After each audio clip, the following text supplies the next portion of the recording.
Del Rio, Texas, Rob Wade and Robert Garza. Two guys who dive.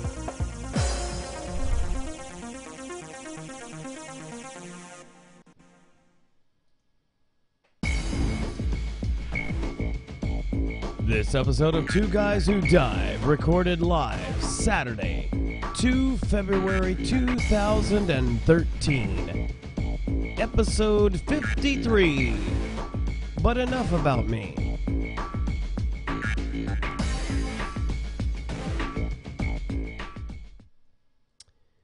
Well, here we go again with a retry here, and we're going to be making some adjustments as we go here.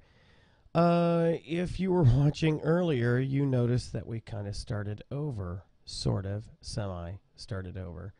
We ran into technical difficulty. This was a new version of the software that actually caused us to be late as it was. Unfortunately, apparently they broke a number of things with the software, not the least of which was its ability to play back some video. And you can see it's frozen up here. There we go. Yeah, that's pretty much a huge problem. So, all right, let me do a quick recap because we're getting a new recording of this, and hopefully we're going to get something down. The episode this week is called But Enough About Me. Because since I'm going solo right now, and because it's so late, and Robert was waylaid by taking care of some sick kiddos while his wife was attending a meeting, he wasn't able to be here. So I decided, you know what, I'm going to just kind of share a little bit of my background, what I'm about, where I came from in this episode. So it's there for posterity and all that good stuff. So, but to start off, just want to kind of share a little bit of news. We have, for those who know me, know that I'm a huge Windows Phone 7 fan, or Windows Phone fan. I've got both the Lumia 900, which is a Windows Phone 7, was a 7.5, and then I also have the Lumia 920, which is a little bit larger, and it's a Windows Phone 8 device. And we talked about last week where the 7.8 update, which was going to add the additional tile sizes, some lock screen things that you could do, some other efficiencies to the phone, was supposed to roll out. And sure enough, it did roll out this week. And it actually showed up rolling out, hitting all carriers, all devices, with exception of one HTC device, if I recall right. But not everybody is getting it at the same time. In other words, it started rolling on all carriers, all device models, but not everybody on those carriers and on those devices saw it right off the bat. A buddy that works with me saw it, and when I got home, it was waiting to load on mine. I had to use the little Zune Trick with a friend of mine to get one of his. He and his wife both have a 900, Lumia 900. They had to. I had to show him the little Zune Trick where you connect your phone via USB cable to your computer and bring up Zune, and then you go into settings, then phone, and then you look down the list, the menu items, you see update. Well, if you click on update and then within just a few seconds you kill your internet connection, whether it's on my machine, it's a laptop. So I simply push the Wi-Fi button to turn it off. This seems to be the best way to do it. You could just unplug your network cable if you're hardwired. And it'll keep searching for a few seconds, and then it's a timing thing. You may have to try this multiple times, but it will then eventually it will pop up and say, oh, there's updates for you. Would you like me to go ahead and do that? So you go ahead and click on OK and then reconnect your internet service. And then it goes ahead and actually installs the update. Now, for the Lumia 900s, it actually had 2 updates. It had the firmware, the Nokia firmware that fixed a couple of features. One of which is it added a support for cameras without or phones without a camera button. Now, all of the Lumias currently have camera buttons, but interestingly, that would seem to indicate that future low-end smartphones will probably not have a camera button. I mean, you really don't need the camera button when you're taking a picture with Windows Phone, which the nice thing is when you're ready to take a picture, let me bring it up. All you have to do, you don't have to use the camera button, which is right there. You can actually just tap on the screen. And you see it takes a picture. The neat thing about that is you can actually press and hold and it will focus on that specific area of the screen, which is kind of cool. Whereas when you just use the camera button, it's just kind of the general frame, but you can actually cause it to focus on a specific area of the image that's coming in by pressing on the screen and holding it, which is neat. So anyway, so they're added support for that and some lock screen stuff. So now that instead of just having a picture used as your lock screen, you can actually tie it to the Bing picture of the day, and so it will automatically change to whatever the Bing picture is that day, which is pretty cool. And of course, it added the multiple tile sizes now, so you can easily change to the full size tile that like you see there, or the normal size tile right below, or the really small ones that you see there, just like with Windows Phone 8.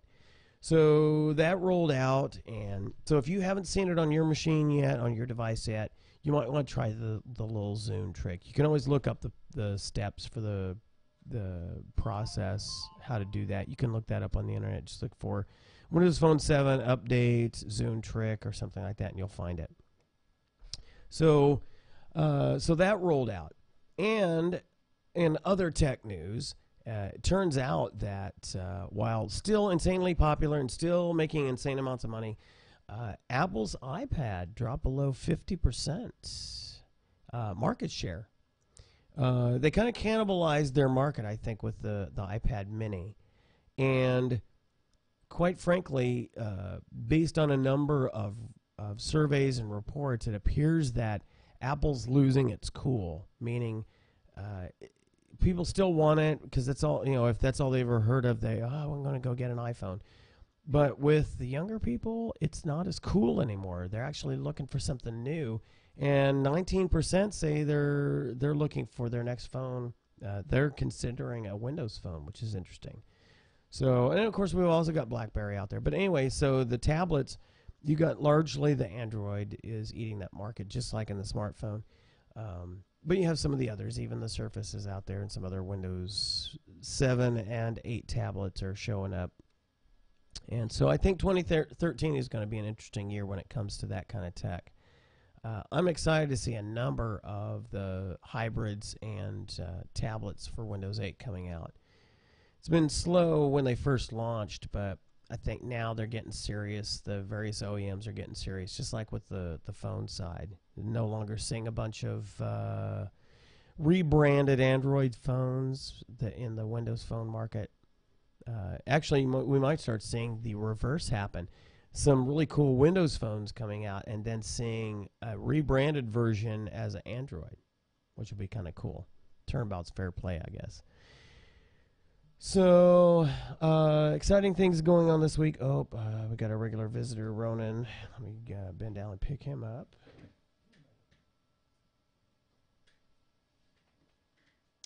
And here he is. You want to say hi to everybody? Yeah. You're a good boy, aren't you?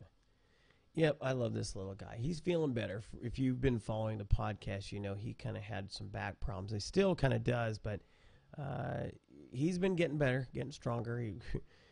The thing about dachshunds, is that they think they're bigger than they are, so they go out and do stupid things that injure themselves or put their own lives in danger because they think they're tougher than they are.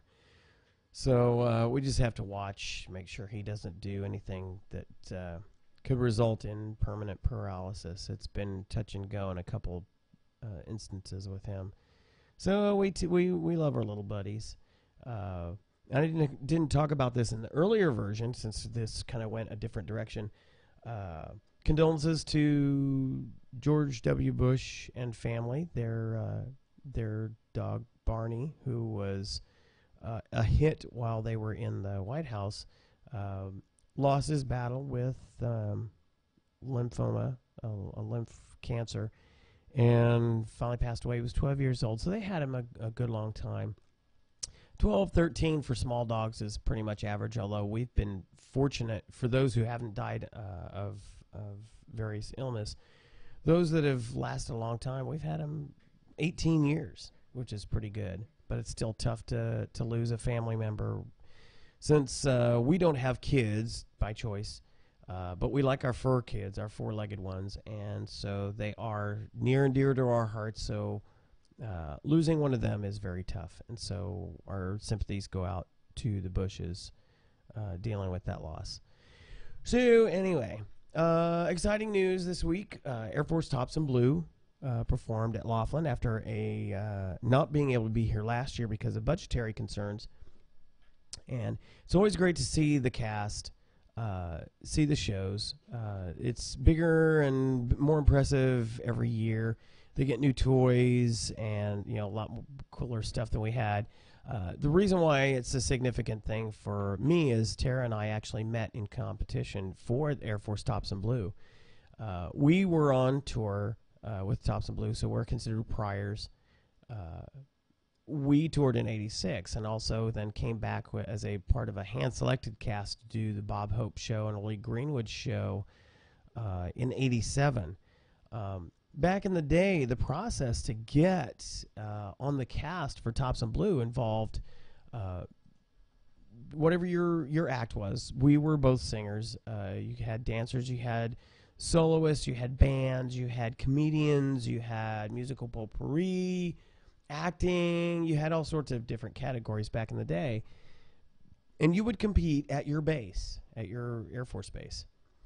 And if you were successful, you moved up to the Major Command, which was over a number of bases.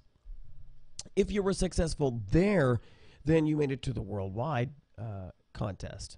Well, nowadays, because we don't have as many active duty personnel to pull from the bases, because obviously when you leave a base, other people there have to take up the slack. So it's a tremendous burden on a base, a commander, to let a member go to represent the Air Force as an ambassador, as a musical ambassador, and do these shows, entertaining our troops all over the world. So now it's kind of reduced down to you send in a videotape of your performance, and then it's evaluated by some prior members, some priors, and the Air Force Entertainment staff, and Tom Edwards, who's currently the Chief of Entertainment, Air Force Entertainment, for selection for worldwide. And then if you get selected, you go to worldwide, and then you compete there for first or second place, which gets you a trophy that looks suspiciously like an Oscar, and it's called, the first place is a Roger, and the second place is a Wilco. And then also you're being evaluated for potential selection as a cast member for the Air Force Tops in Blue.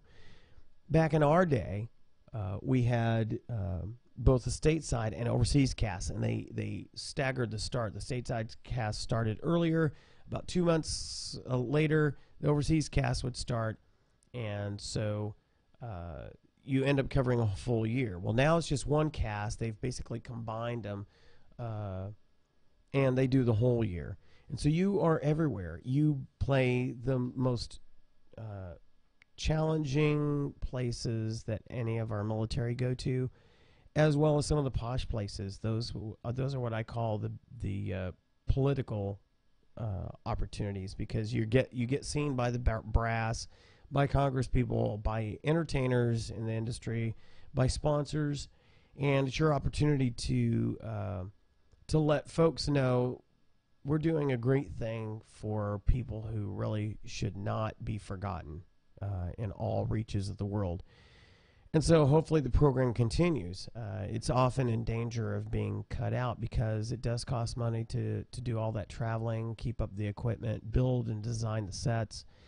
And so it was a valuable experience for Tara and I, and we've utilized the things that we learned there in our involvement with local community theater and even praise and worship, because we both lead praise and worship. So they came this year, and it was a good show. Since Tara and I are both priors, we get VIP seats, and so I brought my Lumia 920 camera or phone, and I took tons of snapshots and a bunch of video to be able to look back at later and just remember what a great show it was. And this is what caused a crash last time. I'm probably taking a chance to do this, but I'm going to bring it up. Oh, much better. That's working.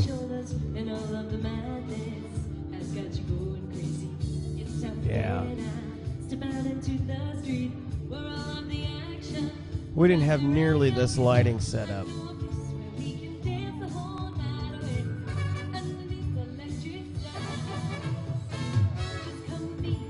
It's nice when they actually have real horn players. Sometimes they can only get keyboardists, and so they'll end up having multiple keyboardists. They have two this time. They'll have multiple keyboardists that are doing the horns and strings and all that stuff.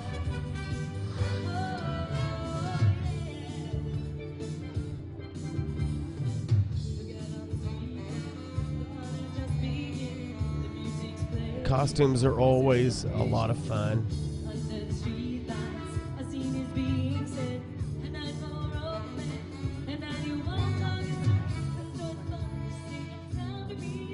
Their spotlight was absolutely intense. I think you could land an aircraft with it.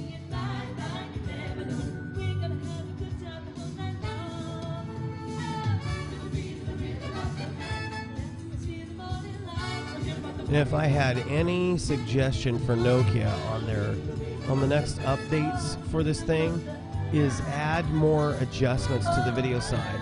On the camera side, I can adjust everything on it. I can really get nice photographs, even in really bright light.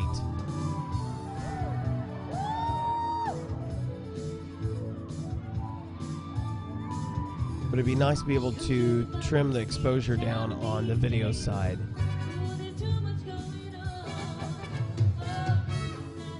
And not a lot is, even though they've got great equipment, now they're all wireless and everything, not a lot has changed over the years.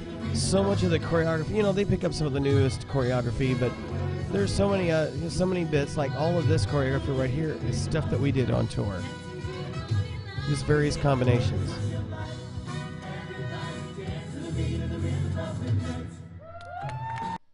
Yeah.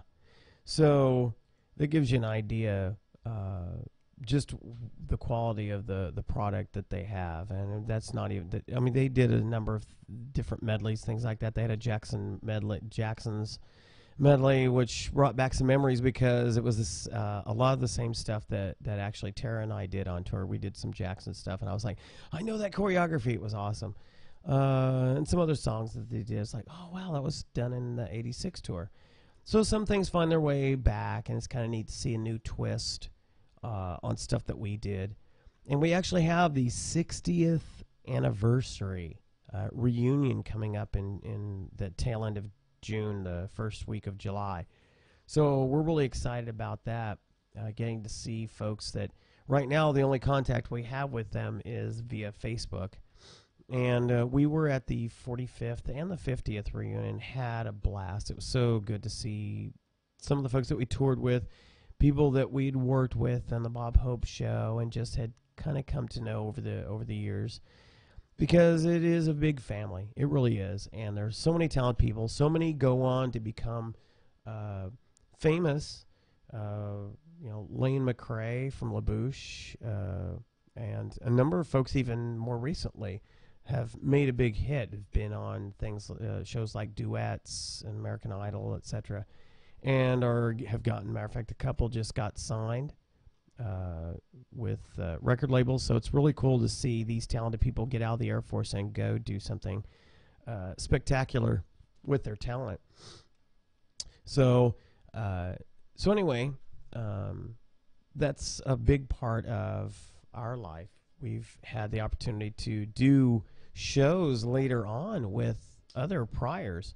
When we got back to Del Rio after our tour, there was another couple that met in the course of Tops of Blue who were stationed here, and we actually created a little group with them, and we did some shows locally with them. So it was kind of neat being able to do local shows to Del Rio with people of the caliber that you saw in this video. And then also, even a little bit more recently, we had another prior from 2007, I think, who was stationed here active duty, and we got to do a couple of additional shows with him, one of which was Chicago, and also a Frank Sinatra show. So we got to pull out some choreography for that, which was a lot of fun. But I'll share a little bit. Well, I'll go ahead and jump ahead to that anyway, I think, if I can call that up. Here we go. So the Air Force Tops in Blue was started in 1953, and this was the dedication plaque that's in front of the Tops in Blue Center, which used to be an actual airman's club back when I was in basic training. And it's where we actually do all the staging of the shows. You learn the choreography. They have one area that's got big mirrors in it, so you can learn all your choreography, and then the band is in the auditorium area. They're learning their part. Eventually you get everything working well enough that they bring you up on stage and you're working with the live band instead of recordings, and you're really honing it before you get out on the road. And here is just a couple of snapshots from our tour back in '86. That's Tara on the far left there and myself in the middle. This is from the patriotic set. Each of the shows typically follows a fairly well-established and followed formula. There's opening numbers, there's opening medleys, then there's usually like a pop set and a country set, then some other type of specialty set, and then finally finishing up with the patriotic set. And nowadays we almost always end with Lee Greenwood's "God Bless USA," which in '87 we got to actually perform with. Tara and I got to, as part of the handpicked cast, got to perform that with Lee Greenwood. That was just awesome. And yeah, look how young I was there and skinnier than I am now, with my little Hitler mustache and my permed hair. It was pretty wild. And this is a picture from the 50th reunion. So that was 10 years ago. Tara and I were not everybody got to perform, and I think it was kind of unique that we were one of the couples still together. So we did actually a song from our tour here, because I took some of the music and actually redid the arrangements and recorded them here at the studio. And so we were able to take that and do that arrangement there at the banquet. So that was kind of neat, getting up there to do that. You're just performing with your peers, in front of your peers. It's kind of neat. And so we had the world's most dangerous band, which basically those were all priors from various years, which is pretty cool. So over the years,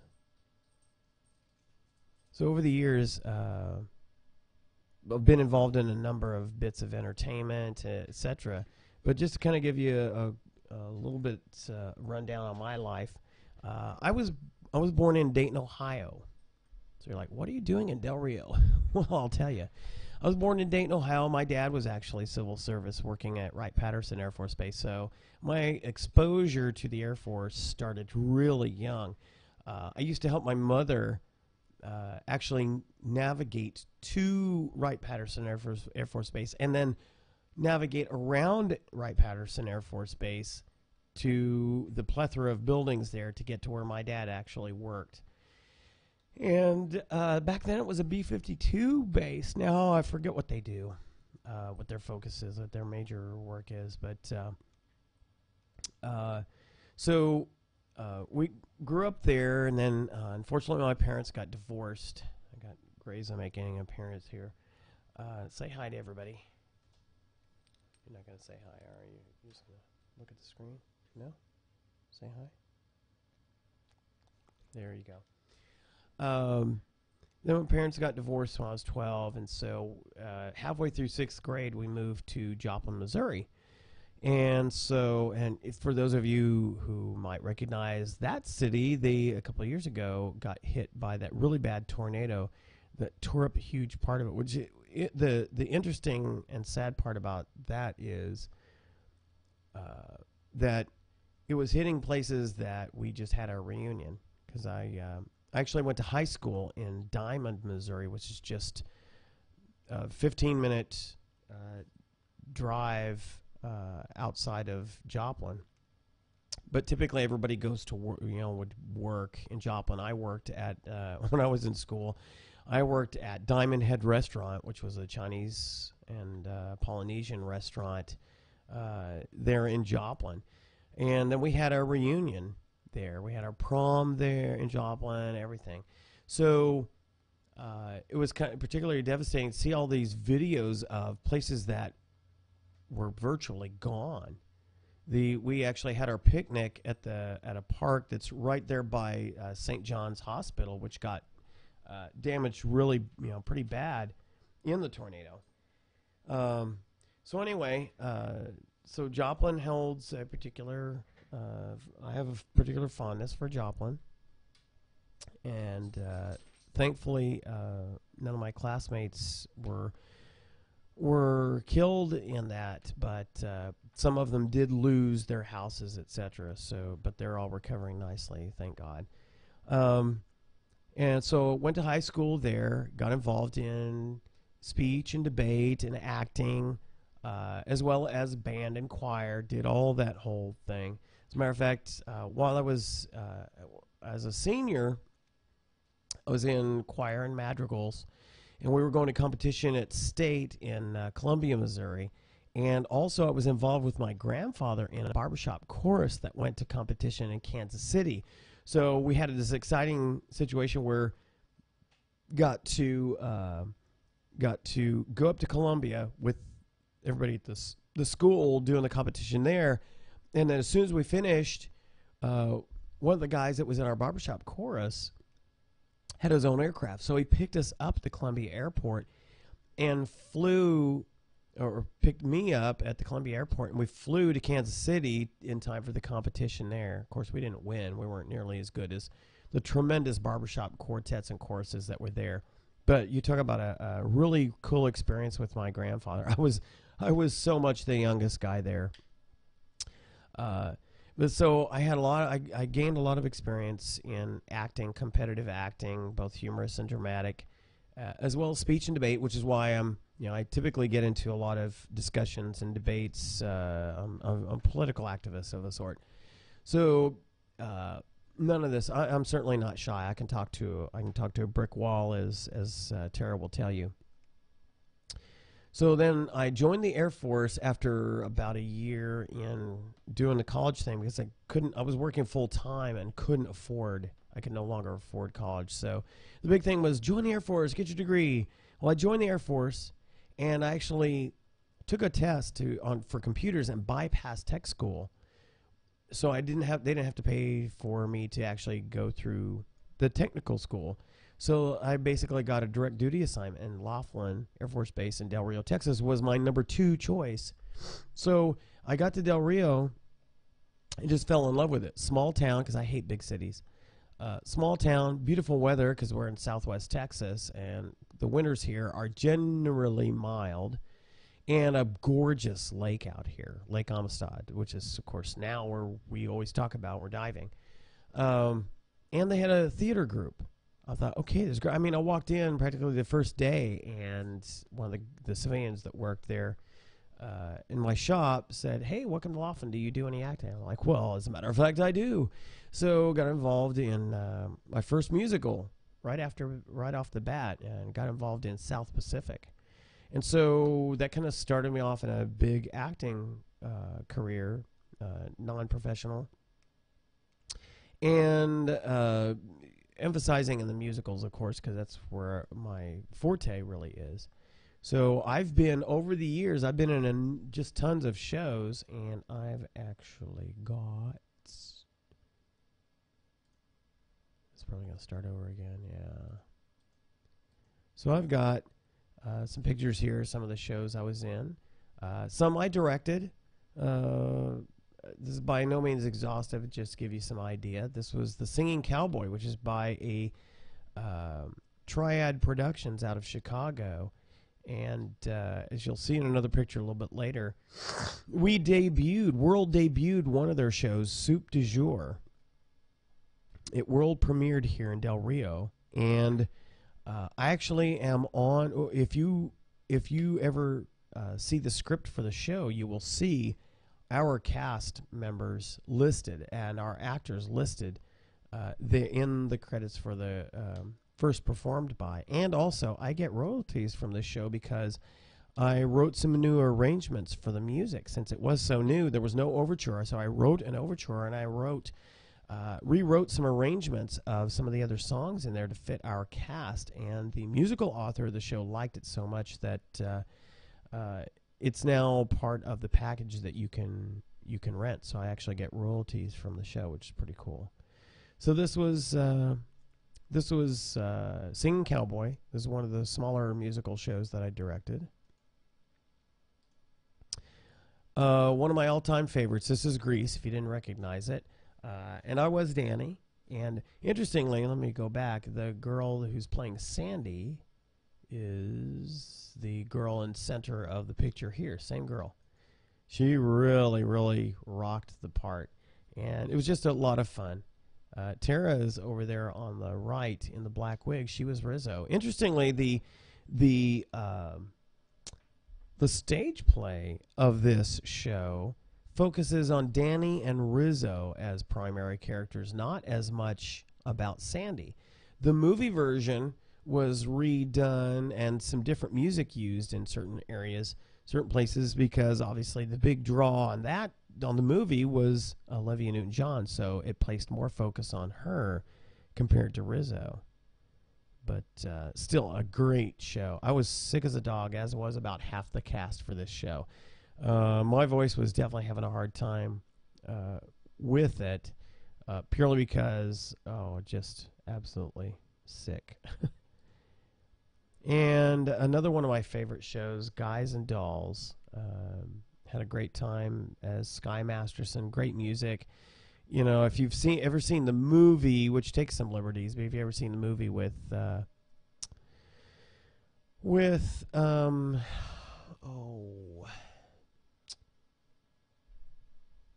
Marlon Brando, yeah, and of course Frank Sinatra is in it, and just a great show. Very colorful costumes for the suits in that show, and a show I thought we'd never do in Del Rio, Chicago. Great fun as Billy Flynn, the lawyer, which if you saw the movie with Catherine Zeta-Jones and Renee Zellweger, the part of Billy was, of course, played by Richard Gere, who is horrible. He's a horrible actor, and he can't sing worth a lick. But this show was a lot of fun to do. I just never thought we'd ever do it in Del Rio. Another really fun show to do, except for all the kids, Joseph and the Amazing Technicolor Dreamcoat. This, of course, was great fun, and that's actually my real hair. I let it grow out and blonded it out for this show, and actually made. I probably should have included that picture, but I actually made my the coat for this.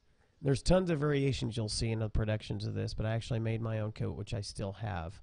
And I bring it out every so often if I need it for a costume for something. And another show I directed and had a great time with, and this is Little Shop of Horrors. We have a rule that started in 2004 or 5, something like that, where directors can no longer be cast in a primary role.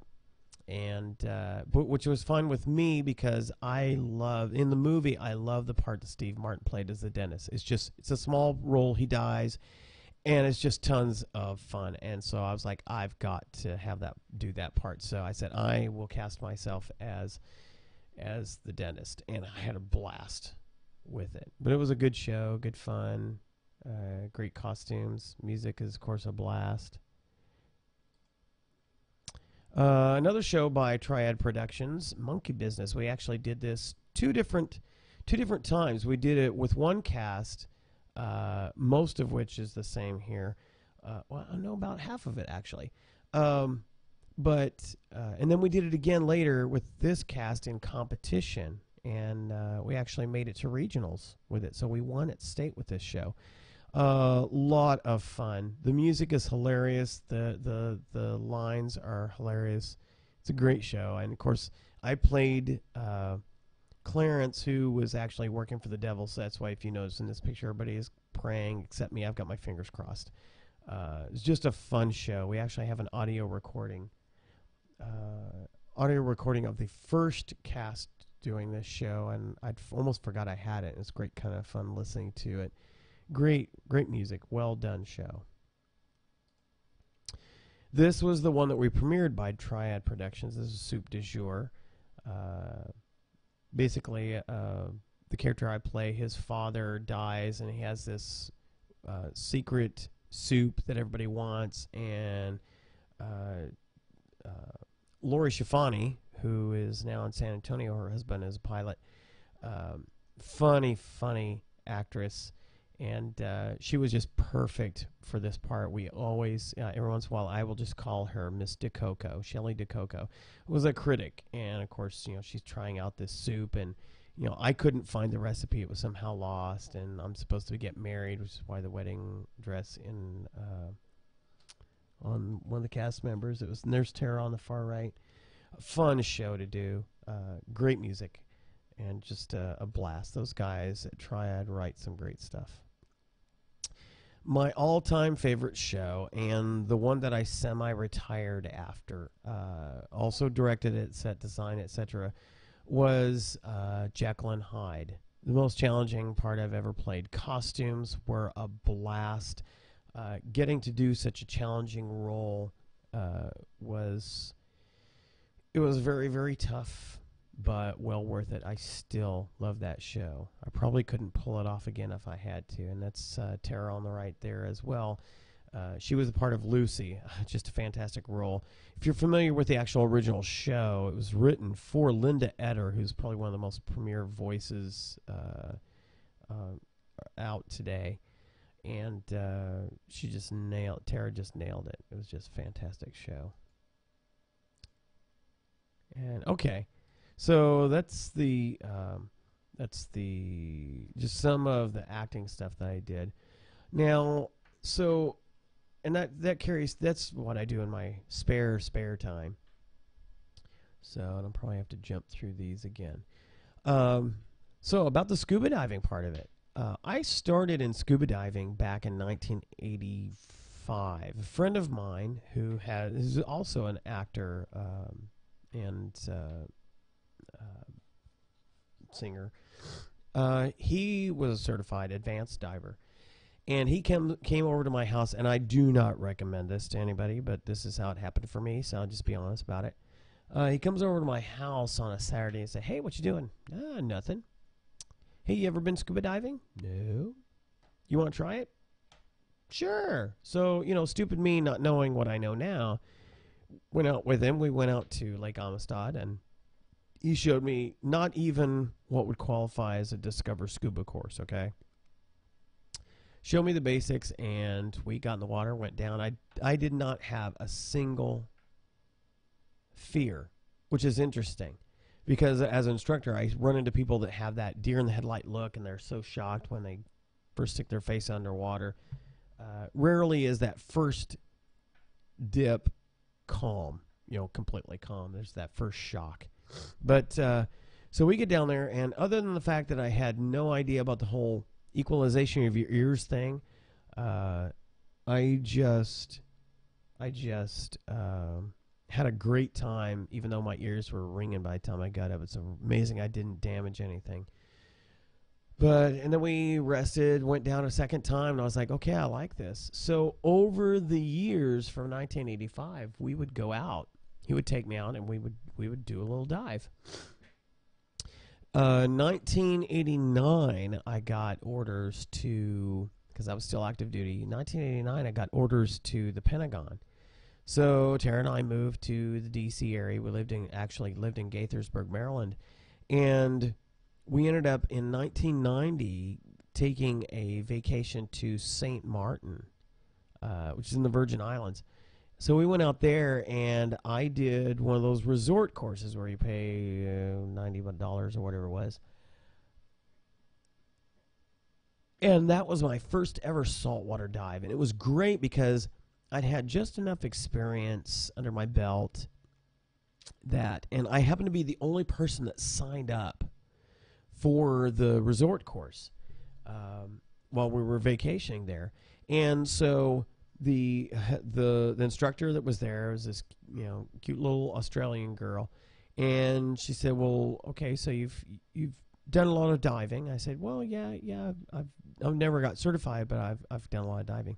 All right, we'll ask you a few questions just to see how you do, and then we'll see what you know, and then we'll go from there.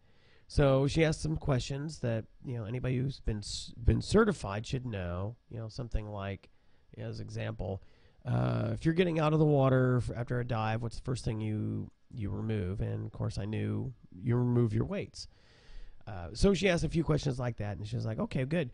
So she said, "Well, since it's only you and I, I'm going to take you to some places I like to go." So we went to some of the dive locations that she liked to. So I got to see an octopus and so all kinds of stuff. I was like, "This is just awesome." So I definitely was hooked at that point, because that was like I said, it was my first saltwater dive.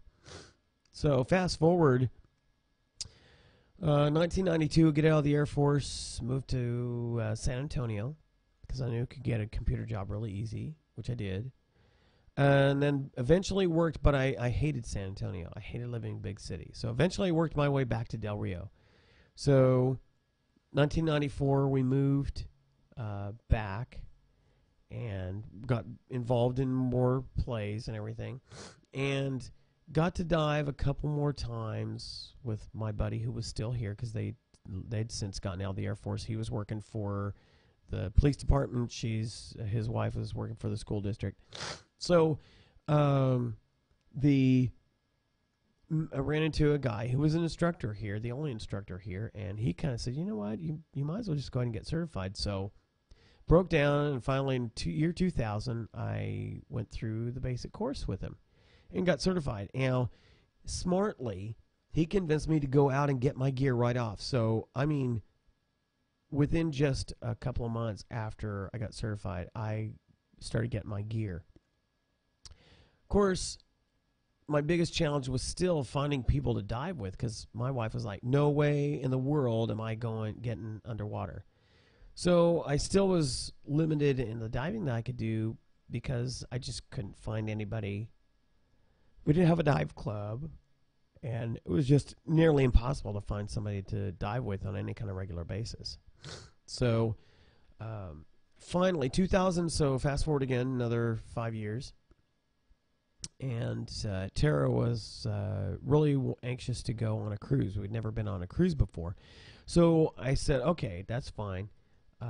We can go on a cruise, but you're going to find something to do while we're pulled into shore, because if we're going to places like Jamaica and Cozumel and Grand Cayman, I'm going scuba diving.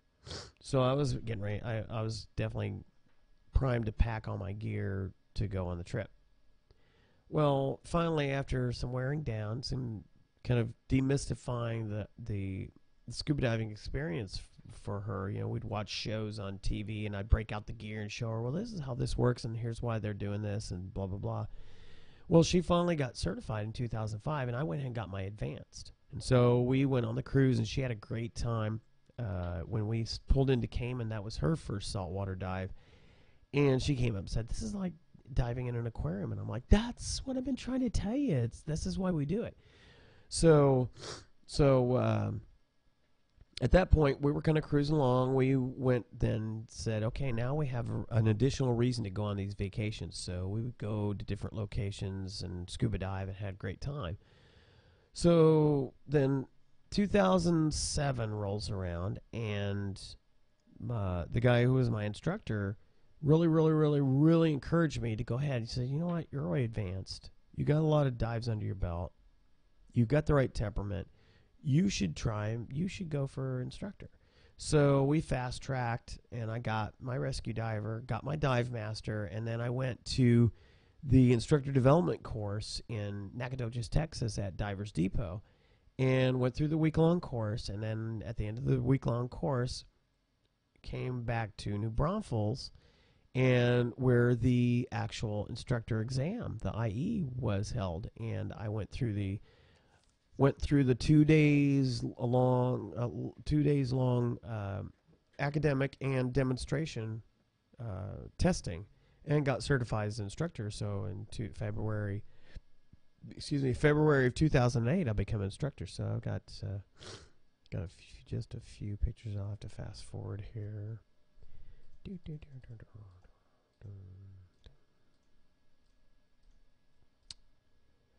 So here's Divers Depot in Nacogdoches, and there's my red Mustang.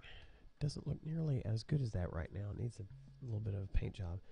But, he's got a nice little shop there, nice little training area. Inside that fenced area is his pool where he does the training. So I was there with 2 other guys going through the week long of IDC. Now, this was pretty cool. He got a hold of a old caboose, and that was set up as some of the bunk area, and that was pretty cool. That was pretty awesome. See, I have my dive flag on my window. Pretty cool. And there's a blurry picture of me inside the classroom. We're studying hard for some of the testing. And then this is at the actual instructor exam. This was the pool demonstration. We were kind of broken up into teams. This was blue team. Yay, blue team. So we're there with our sponsor, instructor, examiner, I guess. And so he's discussing what different things we're going to be tested on for this, what we have to demonstrate. So, of course, we'd already finished the academic portion the day before, but you have to demonstrate. You draw what you're going to be demonstrating, and then he has certain things you're going to be showing here. So we had to show that we could do the pool work. It's not exhaustive. You don't do all 20 skills, but you get certain ones that he needs to see how you handle it and how you handle trouble.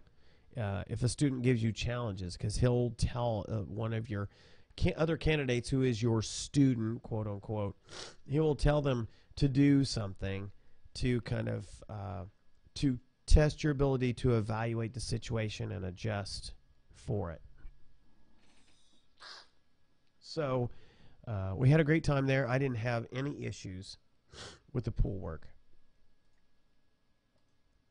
So then we go, this is my instructor, E.K. Sewell. He was awesome. This guy had the entire Sea Hunt video series. I mean, this guy's been doing it since dirt. He's actually relied upon, at least what he says, he's relied upon by Patty when they're testing out new changes to the courses. He's one of the folks that have been there long enough that he'll give them suggestions on what's working and what's not working. But he was awesome. He has a very high success rate of getting candidates prepped for the test. This is at the Comal River. And it's kind of like San Felipe Creek here in Del Rio in that it's spring-fed, so it's the same temperature year-round. And it's just, it was very comfortable, even though it was very cold outside. Very cold. This is February, of course. But we had we had a great time. The water was great. I was wearing my 5 mil full wetsuit.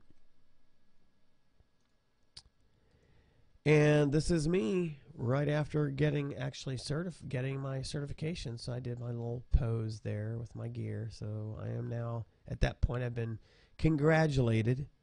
Did the open water tests, which were kind of challenging, but very thorough. And at this point, I was now officially an instructor.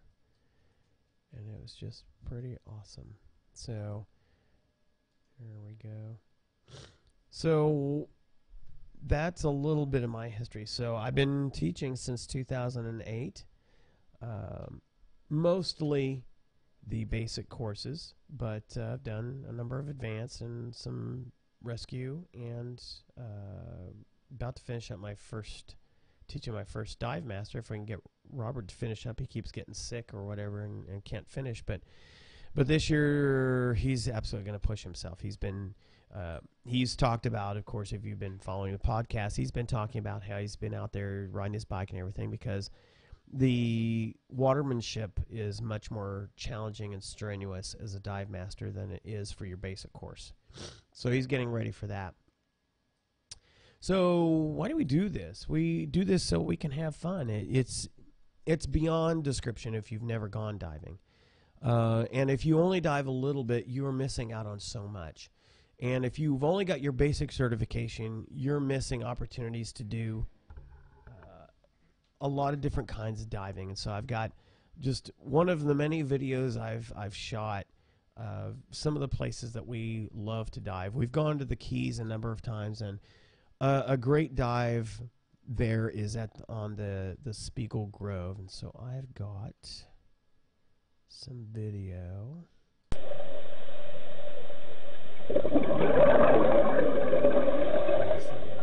Volume down here. Here we go. That's better. So that was Tara, by the way. And this is on the Spiegel Grove. It's in about 90 feet of water, give or take a little bit because of tide. And it's a monstrous ship. When it first, this structure is so huge and just amazing to look at. It's a large tender. So these were cranes that would move and lift. Let's see, there's another video here. Bring it up. Here we go. There's some interior and exterior. This is in the bridge area.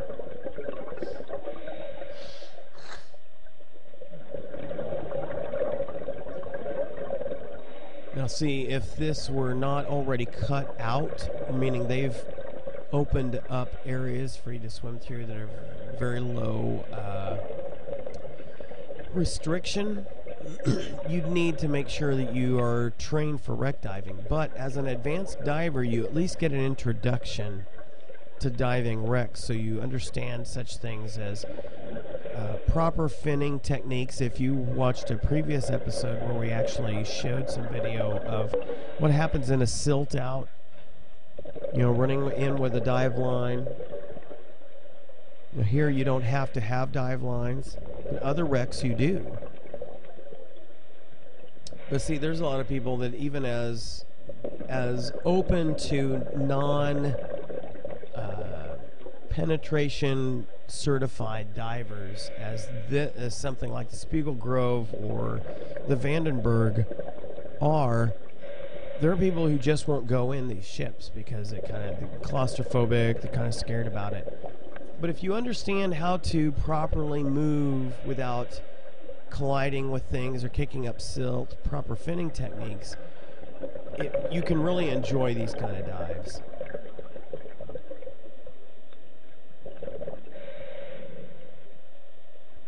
It was just so much fun to dive these places.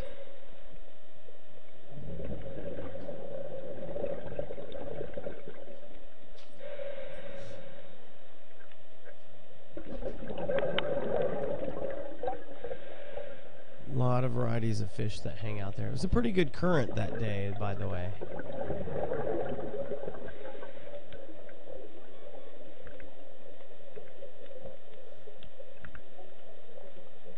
Just beautiful.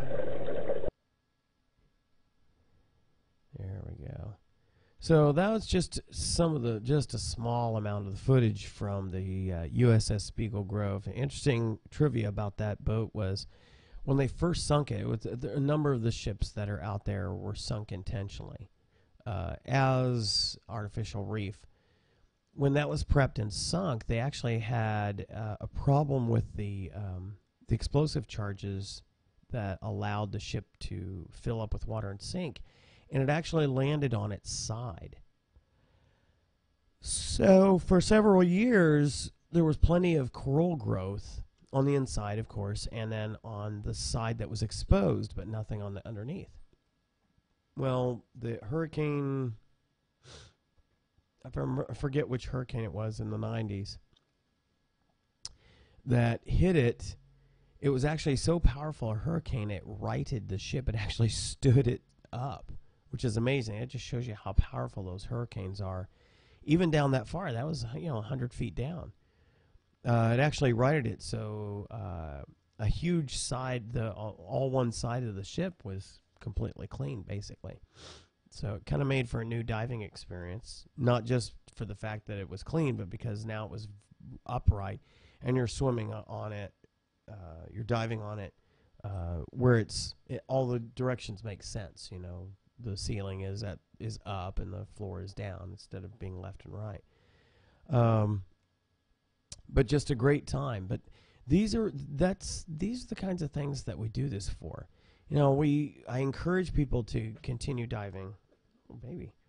I encourage people to dive in Lake Amistad and Samplebe Creek and Balmorhea State Park, which are not great places compared to diving in the Keys or the Caribbean or in Japan or the Barrier Reef, but you keep your skills up. You hone your skills so that you go to these places and you're just having a good time. You saw how relaxed Tara was diving in a wreck. That was her first. That was her first wreck, and she had a great time. She was very comfortable, considering she was a fairly new diver at the time that video was taken. But so again, and you will hear me say this ad nauseum every chance I can get. Once you get certified, get your gear, and if you do nothing else, at least get some dives under your belt and then go for your advanced. So comparatively, it's a minor expense. It's well worth it to give you an introduction to some of the more advanced skill sets, and it opens up a little bit more of the world for you. It certifies you to dive deeper as well, because with your basic course, you're only really certified as being trained to 60 feet, whereas the getting the advanced pulls you down towards 100, or lets you dive down more towards 100 because you get exposure to deep dives, etc. And then you can get the deep dive specialty training that opens you up to doing the full 130 feet. Although there's not a lot to see down at 130 feet, but you can get down there, and you'll be prepared for the challenges of things like nitrogen narcosis, etc. So that's just a little bit about me, where I come from, what kind of motivates me. My big thing as an instructor is, and the whole reason I really did it, is I enjoy the sport so much that I want to convince more people to do it. I want to be able to introduce more people to the sport. It is, to me, so very easy to do for most people, and it opens you up to a world that most people don't get to see. And the only way I can really do that safely and legally is as an instructor. So that's my focus. It doesn't matter whether it doesn't matter whether I make money at this. The costs of insurance, etc., are all pretty exorbitant. So other people, they're trying to make a living at it. I've got a day job. So money is not the motivator for me. I need to make something off of it because it does cost so much. But my drive is to introduce you to the diving experience and hopefully make a diver out of you and help you realize more potential in yourself than you thought you had before. It's amazing when you master a new skill set, how empowering it is. And it just kind of makes you feel just that much better about yourself. You know, some people have kind of little self-esteem issues. And when you accomplish something like that, it's pretty unique, even today. And so I can't encourage folks enough to get involved in it. So I'm hoping this year will be an exciting year for more people to get diving. I've already received a number of phone calls and emails from folks who are interested in getting into diving. So I'm really looking forward to a really fun year this year. So, of course, you know, just because somebody says they want to get certified doesn't mean they're necessarily going to get certified. But we'll see what happens. I'm hoping for the best. So that's a little bit about me.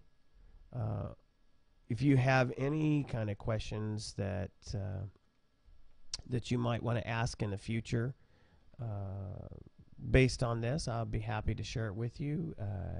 Just any comments, love to hear it. Let's move into our final bits here. We've got some administrivia to finish up on here. So I've added some things here. So our next Del Rio Dive Club meeting is the 21st of February at Rudy's Restaurant at 7 p.m. And again, please contact Balmorhea State Park and get signed up for these trips, either through one of their cabins, or there's also hotels there or motels there in the little town of Toyavale and Balmorhea, and or one of their campsites. We've done the campsites a number of times, had a blast. So our trips this year are scheduled for May 17 through 19, June 14 through 16, July 19 through 21, and August 16th through 18th. That's Tara and I will be celebrating our anniversary on that weekend. And then I also went ahead and posted our basic open water classes. I also have tentative dates for the advanced, which I'll probably post on there, show on for next week, but I definitely want to get these up. So basic classes, 23 through 26 May, 27 through 30 June, 25 through 28 July, and 22 through 25 August, and 26 through 29th of September. And of course, we can do special classes, individual classes as well. They cost a little bit more, but if you want to sign up for a course, just contact me via email or post something on our Facebook page. So we can try and hook you up with that. You can also visit our webpage at delriodiveclub.com and then look at the forums. I actually have information and the dates there, so you can get some information from there. Also download the thing, what you should know, things you should know, and it gives you some more detail about what you would need in order to get ready for this course. Somebody asked if they could do the training ahead, because they live in another area and they'll be coming here. And yes, Patty does have an e-learning set up. You pay $150, I believe that's what the current rate is, and you go through their course online. You get the certified paper that you bring to me as instructor, and I finish out your practical application. So you can take advantage of that. And you can always contact me. Either follow me on Twitter at RobertCFP, or send me email at robert.wade@setifox.net. And or you can send us a group email to the show, tgwd@outlook.com. And if Robert were here, you could follow him on Twitter, rsgarza435.